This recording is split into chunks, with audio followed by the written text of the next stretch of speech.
What's going on, YouTube? It's another day. It's actually another beautiful day outside. It's supposed to be a beautiful weekend. Today supposed to be like mid 60s. Tomorrow supposed to be mid 70s. So I'm really looking forward to tomorrow. In any case, I just wanted to make this quick vlog. If anybody else have a Camaro and having this problem, they go to Camaro. You can see it. It's a 2018 convertible Camaro. One of the problems I was having, first and foremost, hit the subscribe button. If you like the videos, you got a Camaro, you got a truck. If you're a DIY person and you like to do a lot of little stuff yourself, I do a lot of the work myself to my vehicles. I still do, except shit that's under warranty, of course. Why not let them do it? But I'm just over 36,000 miles, so my bumper-to-bumper warranty is over with, but I still got my powertrain warranty, so anything go on with the bumper-to-bumper shit, I'm gonna have to do it myself now. In any case, hit the subscribe button, hit the like button, hit the notification bell, subscribe to my channel. Let's keep the channel growing. Now back to the issue. This is a common, I ain't gonna say a common problem, but this is just a problem that I've been having with my Camaro. It's not an ongoing problem. I didn't have this problem when I first got the car, obviously, but my car has been to the dealership a few times. I mean, I've taken it in for oil changes and stuff like that, but I have had a couple problems. One of them in one of my videos you saw with the convertible top flap. Another problem was I was having a pull problem. I was pulling to the left or the right. I can't remember which side, but all of a sudden it just started pulling. I wasn't sure where that was coming from. They had to replace some arms in the back. I'm not sure they call them the trailing arms, the lower control arms, the radius arms. When they be having so many different names, I'm not sure which one it is called, but I had to replace that. Well, they had to replace that. It's driving back fine. They fixed the flap good. I don't have any issues. But now that it started getting colder, I've been having this issue where I turn my heat on inside my car.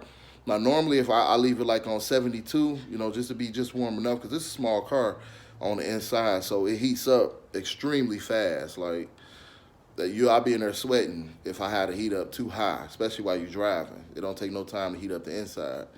But I usually leave it on 72 when I'm driving and it's cool. Now if it's really cold, of course I turn it up, heat the car up, and I turn it down. But 72 is pretty much my normal temperature that I keep it at when it's 30 degrees or whatever to get cold outside. But lately, even at 70, it's still blowing cold. 75 is still blowing cool. I ain't gonna say ice cold like AC, but it's blowing cool. 78 is blowing cool. So I'm noticing like, no, this is different than what it used to be the last time I guess I used the heat. I had to turn it up to 80 degrees or higher just to be able to get some heat out of my car. So I knew this was a problem. If you having this same issue, that should not be happening. You have a problem.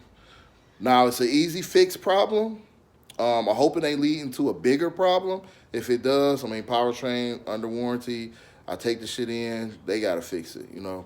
But it was something simple, so I went on and bought it myself. So I'm gonna let you guys know what it was and check it out.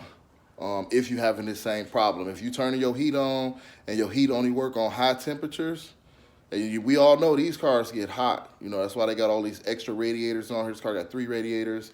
It got vents on the hood. These engines, these performance engines are known to get hot. Even back in the old schools, a lot of them high performance engines, they get hot. So this engine gets hot. Mine stays cool. I mean, they figured it out with the 2018. I heard they was having a problem with the earlier models with running hot, but they figured this one out, and it does stay cool. My shit don't go past maybe 210 degrees. It don't even go to halfway. It go slightly in front of the halfway and stays there, which is perfect. But I'm having this problem with my heat because I don't feel like I should have to turn the heat all the way up to 80 just to get some heat, and then I'll be hot as hell and I got to crack the window, you know what I mean? So I like to keep it at 72. It's a comfortable heat setting for me. But in any case, we're going to get to the video, and I'm going to show y'all the reason you could be having that problem, and this is the reason I found out that I was having that problem in a minute. Now here's the car. As you all see, I already popped my hood. Hood is very light too. I mean, I can like lift the hood up with just a finger. You know what I'm saying? So I can imagine people with them carbon fiber hoods. I mean, they gotta be super stupid light, but these hoods, they don't weigh anything. So I checked out under my hood. I'm not sure if anybody's ever looked under their hood before. No, I still got the factory intake. I don't have a catch can and all that fancy stuff that everybody putting on there yet. I probably will eventually, definitely upgrade to a cold air intake, maybe a catch can. But like they say, you don't need a catch can. The factory doesn't suggest a catch can, and it don't come with a catch can. So obviously, it's not a problem, you know. But I understand what people are saying. Over time, it can be a problem. So eventually, maybe one day I get one. Instead of having to take my intake out and clean it out if the oil is in there. I looked in there several times. There's no oil in there, so I don't worry about it at this point. But eventually I might get to there, and eventually I'll probably do I'm definitely going to do a cold air intake. But they saying even after you do a cold air intake, you need to get the cartoon. So I don't feel like doing all that right now, so I just leave it stock like this. Probably when I get the cold air intake, I might let the dealership do it so they can make sure that it's performing right, unless I find a reasonable shop that does tuning. In any case, this is the problem that I noticed. As weird as it is, if your antifreeze level is just a little bit low, I'm telling you, it's crazy as fuck.